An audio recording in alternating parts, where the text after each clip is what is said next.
Hello, I am Zishan Lakpati, and I welcome everyone to the first podcast session of Ismaili Professional Network IP in Pakistan, which is an ongoing learning journey which includes expert opinions, latest insights, and valuable knowledge. Today, our podcast session is based on a very important and interesting topic, which is immigration to Canada for skilled professionals. In this podcast, we will highlight very important areas like the eligibility criteria, the available pathways, the scoring point system available, the in-demand skills required, navigating deeper inside the process of immigration, and preparing ourselves proactively for any possible difficulties or challenges that can happen. Today, we have our esteemed guest, Minhas Ali, with us, who is a Canadian immigration consultant. Minhas, please share a few words about yourself. First of all, thank you for having me over here. It's a fantastic opportunity for me to share my opinions about some of the major changes that's coming up in the Canadian immigration platform. In terms of the introduction, I think so there's quite a bit to cover, so I'll just try to be brief as much as possible. I come from an education background, so I started my career in the education sector, completed my postgraduate degree from University of Melbourne, Australia in 2010, and then moved to Canada after that. And since then, I've been into the immigration sector. In Canada, I've been blessed to, not only just working with the Jamaati institutions, but also I was chairman of the Education Board for Edmonton.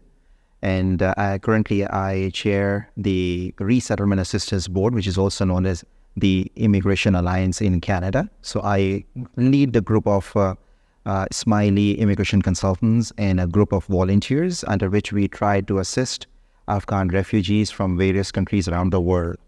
So that's what I believe that's very relevant to this today's session. Very nice. So moving on to our discussion, the first question that I would like to ask is, what is the eligibility criteria for any individual who's planning to immigrate or migrate to Canada? And factors like age, education, experience, what role these factors play in the eligibility criteria? Please share your expert opinion. Sure. I think so it's important to understand that the eligibility criteria depends upon which type of programming we are talking about. But by and large, I think so it's important for general purposes of the discussions. It's important to understand that the age is very important. The more younger you are from the bracket, let's say from 18 years to 35 years, you have a higher chances of getting the highest points in the age of factor.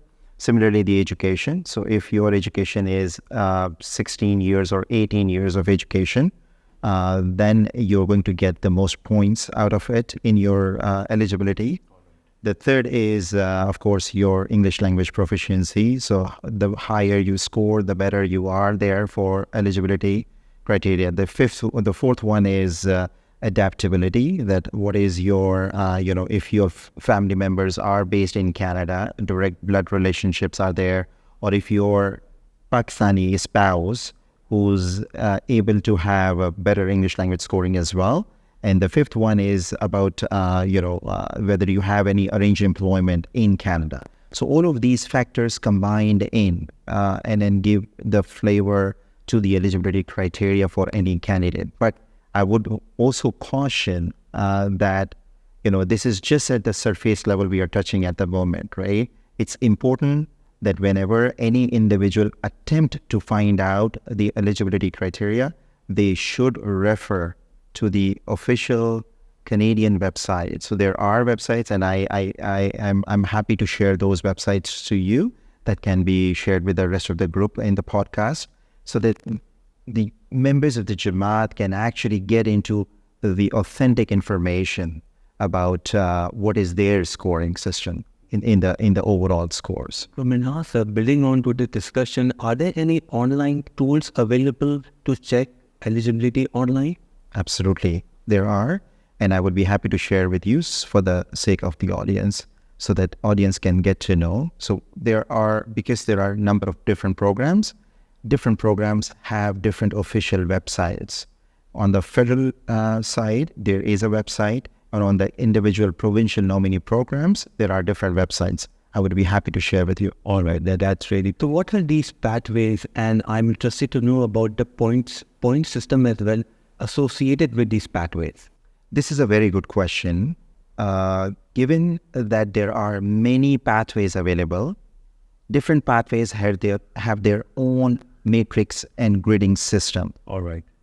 Her pathway के अपने matrix हैं जिसमें candidate can actually look into and identify their scores based on the factors जिसका हमने जिक्र किया था, जिसमें age, education, experience, language proficiency and adaptability.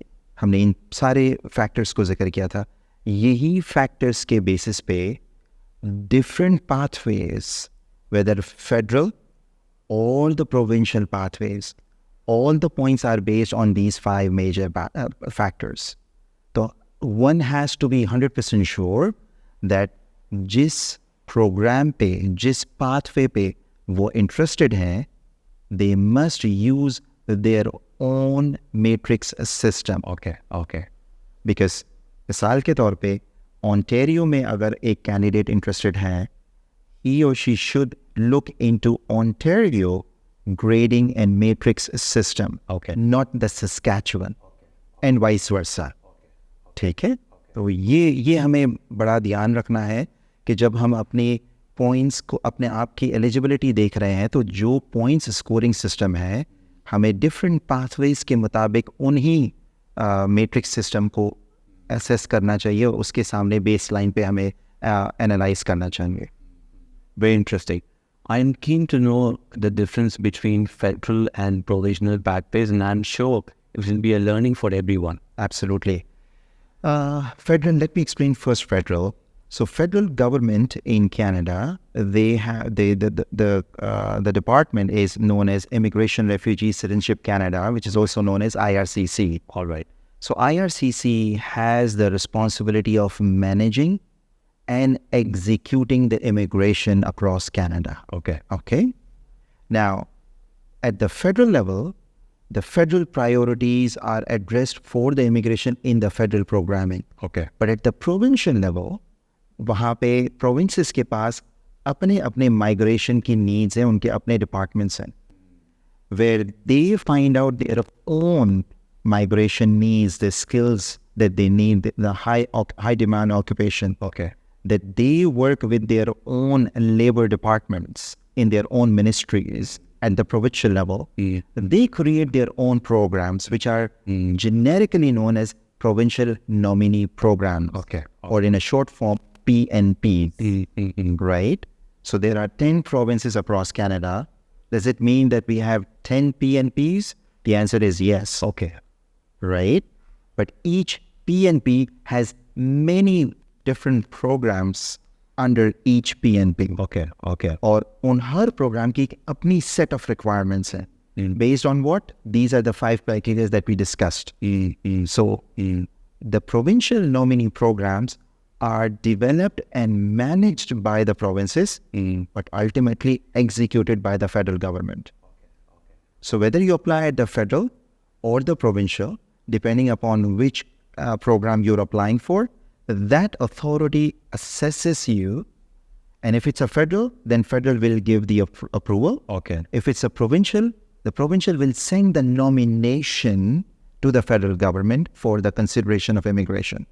And then ultimately federal will execute the decision whether to grant the immigration status or not. Because the security clearance is done by only federal authority. So there is a component of the skills, language, financial component is there. But in addition to that, the security is not the responsibility of the provincial. And that's why that is being nominated to the federal government, and federal government does the background checking, and if everything is clear, then the application gets approved. All right. Very interesting. Thank you for highlighting this. Vinaz, if you can also share about the financial costs associated with these programs and pathways. From a financial point of view, there are 3 things to keep in mind. Number 1 is the proof of funds that is required for a particular pathway. Okay. So generally speaking, and again, it varies from province to province, but generally speaking, the proof of funds that is required for a particular pathway is each individual pathway for whether it's a federal program or provincial nominee program. There are different dollar values are there, some similar and somewhat different, right? Okay. But on an average, if there is a family of 4 in which husband and wife and 2 children with less than of 22 years of age, if you're talking about that, one has to demonstrate, उनको बताने की ज़रूरत है अपने bank statement के through कि $26,000 उनके account में कैश exist करते हैं. And that bank statement must be for 6 months. All right. That's number one. Number two, the immigration application fee itself. So, कौन सी type का program, whether it's federal or it's provincial. If it's provincial, the fee structure is different. All right. If it's federal, the fee structure is different. It's a combination of both, fee structure is different. Okay. So one has to keep that in mind as well. So ballpark, again, if you're talking about the 4 individuals, approximately $5,000 to be kept in mind in addition to $26,000. And the third is if the family decides to hire an authorized representative, so उनकी एक additional fees है, जो भी fees structure है, that needs to be added into the overall equation. Now, these are the main cost for the overall immigration application, right? Other than that, there are some documentation that you go through with. So, for example, आपने अपनी Canadian education की equivalency निकालनी है. Okay. Pakistani education जो आपने हासिल की है, Okay. उसका Canadian equivalency निकलवाने के लिए आपको there are 2-3 different types of designated organizations that is approved by the government of Canada. We need to send the application from Pakistan to Canada. वो सारी चीज़ों के cost उसमें add up हो जाते हैं. So, by and large, I think so we have to keep about $4,000-5,000 for those kind of miscellaneous expenses as well. So this is what the overall picture we are looking at in terms of preparation for the immigration application. I am glad you shared this very clearly. Let's suppose we have 2 different scenarios. One is a very young individual, 25 years old, with 1 or 2 years of experience, not married. And other is a 40-year-old individual, married with 2 children, and possibly with 15-16 years of experience. If you can share more details on these 2 specific scenarios. Absolutely. I think we need to go back to the basics that what are the factors of immigration we decided, right? So if a young group of individuals want to apply for the immigration, they should look into the federal skilled worker program. Okay. Where the requirement is, and there is a benefit of the points because they are within the age group of 18 to 35. Okay. Right? You get the highest point if you are within this age group, number Right. one, right? Assuming that if you are a 25-year-old, and I'm bringing in a Canadian flavor to it, that if you have already received your master's level of education, plus you have a 2 to 3 years of experience at the same time, you're working very hard, that you're working full-time, plus you have an education, master's level education, and that has been already assessed by the education authorities in Canada, then let's say you're going to get the maximum point out of the education as well. Since you are in the younger bracket, assuming that if you're going to score CLB 9, which is 8,777 score on the IELTS band stream, then you have a higher chance of getting the highest points, right?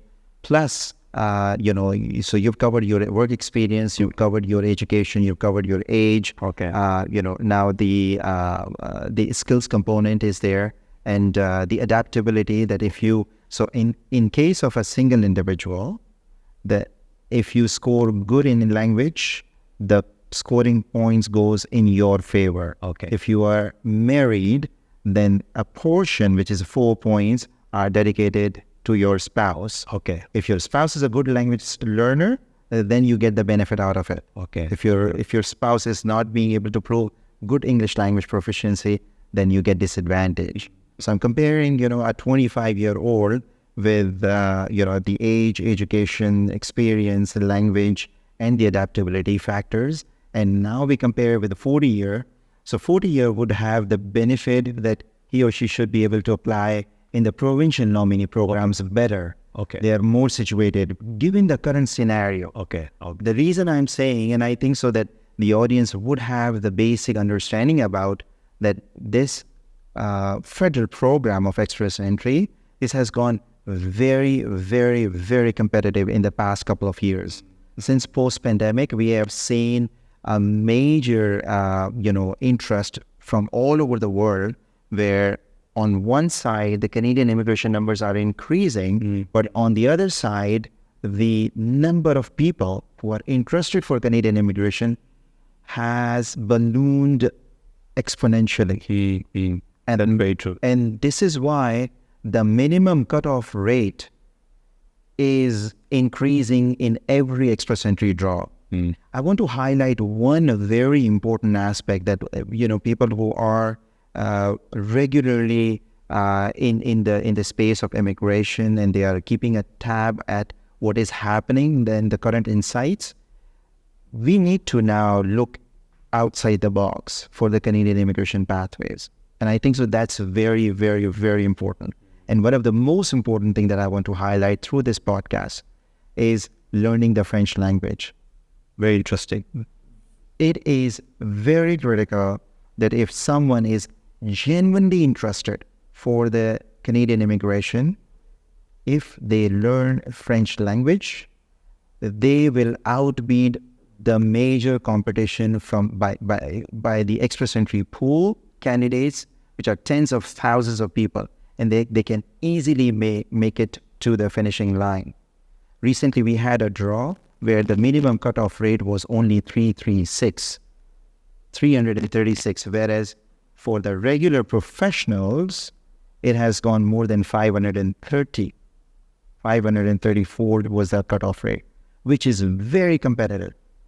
Even people who are inside Canada, who have studied in Canada, they are struggling because they need to get the best IELTS score so that they can beat that 534. Very interesting, Vilas. I am so glad that you brought this important point. And this reminds me of my first visit to Canada back in 1990s when I went to Montreal, and I was not able to understand a single word because everyone was speaking in French over there. Yeah. So thank you so much for highlighting this. Over the next 3 years, Canada is granting 500,000 permanent residency. Can you share the specific skills that cover in this area? Sure. I think so. We need to categorize some major umbrella categories with which the Canadian immigration is going to move forward. And it's my prediction based on the recent changes that's happening on the Canadian immigration space. The first and foremost is the healthcare individuals. Under that healthcare individuals, I call it, one is allied health professionals. So for example, physiotherapists, dietitians, and psychologists, counselors, there is a huge demand for those individuals coming up. And the other one is the healthcare practitioners, for example, surgeons, registered nurses, RNs. These are those individuals who are directly involved in the licensing profession in Pakistan. Both of these under the healthcare umbrella are going to be hugely needed. So one has to keep a tab and must know about it. And again, some of them are in the provincial nominee programs as high demand occupations, and some of them are only in the federal immigration program. So we need to have that. So healthcare profession first. The second is the IT professions. In some provincial nominee programs, there is a huge need for certain high-end IT individuals. And one needs to keep that in mind, that if they are really interested, so which provinces are offering those kind of opportunities in the programs. The third area that I would like to highlight is, the skills trade. So for example, plumbers and electricians, and those individuals are also going to continue to be needed in Canada. And those individuals will be required and will be getting the permanent residency as part of the 500,000 numbers. So that's how one has to keep that in mind. And that's where I personally feel, from a very general immigration pathway, Canada is heading back to the same specific occupation immigration pathways. So realistically, an individual may not get a job immediately after landing in Canada. This may take 3 months, 6 months, और वो अपनी families के साथ भी होंगे, their spouse, अपने children. So what sort of financials should people keep in their mind? Very important question for the individual's success once they arrive in Canada immediately after that. I think important चीज़ ये है कि depending upon the family size, let's say हम वही husband, wife और 2 बच्चों का जिक्र करते हैं, तो in a current scenario, one has to keep in mind कि 50,000 Canadian dollar उनके पास financial wherewithal होना चाहिए. All right. ताकि वो अपनी different circumstances, financial circumstances के अंदर में अपने आप को manage कर सके. All right. I know it's a very large number, but that's a realistic number. Given the current scenario, we call upon that there is inflation only in Pakistan. Trust me, there's inflation all over the world. Very true. That is.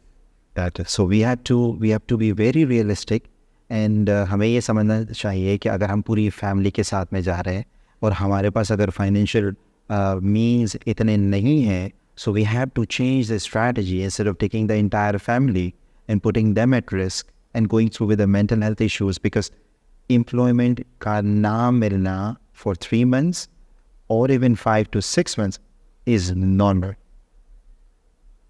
And I repeat, it's normal. Therefore, one has to prepare themselves. अच्छा, उसको alternative क्या होता है? Within the context of Pakistan, there are different types of jobs. Over there, in the Canadian context, all jobs are jobs. Okay. It does not really matter. ठीक है, अगर आपको basic jobs भी करनी है तो वहाँ पर आपको बेसिक इतना मिल जाता है कि आपका सर्वाइवल हो सकता है आराम से. Okay.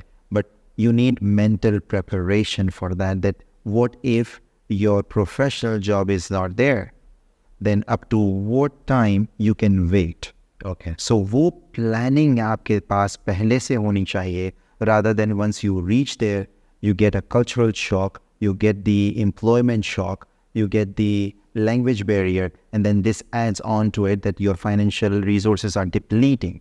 Okay. So it's very important to keep those factors in mind. Okay. Thank you so much for highlighting this important point. Vinaz, what is the role of a consultant in the entire process? And what is the first step? One should do assessment individually and then go to consultant. Please do share your thoughts. I think so. With the full disclosure, there is not necessary need and the requirement to hire an authorized representative. Okay. There is not necessarily need for it, as long as the applicant is being able to read a lot from the official sources. All right. Be able to analyze that information and then compare it and see for themselves that where do they stand on their own. All right. If they're able to do these 3 things on their own, there is no need for the immigration consultant at the initial stage, first and foremost. Okay. Now, the second stage comes up, that how to prepare the application, what to write down, what not to write down. Those Canadian understanding might differ from a Pakistani language understanding. So, for example, I'll give you an example. We consider bachelors are bachelors. So, meaning that if any individual who has done bachelor's in commerce is the same as the bachelor's in Canada, but that's not true. Bachelor's in commerce here is 2-year program. And bachelor's over there in Canada, it is a 4-year degree. Okay. Once we do the BCom here and do the MBA, we think that we have completed MBA and master's level of education, and we put the application considering from our Pakistan definition with the BCom and MBA that we are masters. Once the application gets picked up, we submit the documents, and then we'll get the refusal that you did not meet the requirement, and then you question the time, the resources that is being depleted during this time is another challenge. Very true. So given that scenario, if an individual can understand and read the Canadian material from the Canadian official website and can comprehend it, they should be able to do it on their own. Okay. If not, then of course the consultants and the lawyers are out there who can assist them in this entire process. I also want to highlight the importance of authorized representatives. The authorized representatives are Canadian licensed and Canadian regulated immigration consultants, right? There's a lot of misconception around outside Canada where people who call themselves consultants, they are not licensed by the government of Canada. Okay.